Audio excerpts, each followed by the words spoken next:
এই মুহূর্তে সবথেকে বড় খবর, সাসপেন্ড ভরতপুরের তৃণমূল বিধায়ক হুমায়ুন কবির। আবারও জানিয়ে রাখি, সাসপেন্ড হলেন ভরতপুরের বিধায়ক হুমায়ুন কবির। সাংবাদিক সম্মেলনে কি জানালেন মন্ত্রী ফিরহাদ হাকিম, দেখুন। অর্থাৎ আমাদের পার্টির চেয়ারম্যান এবং জেনারেল সেক্রেটারি দুজনেরই মতামত নিয়ে আমরা হুমায়ুন কবিরকে সাসপেন্ড করছি।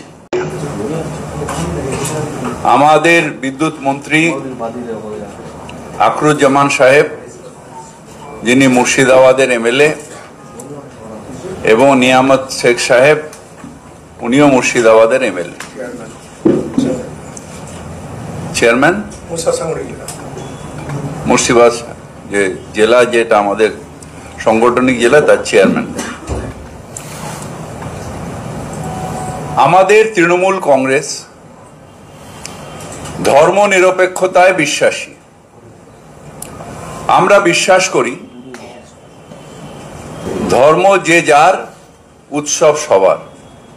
অদ্ভুতভাবে দেখা গেল যে আমাদের একজন সঙ্গী মুর্শিদাবাদে, তিনি থাকেন রেজিনগরে, আর ভরতপুরের তিনি বিধায়ক, হঠাৎ করে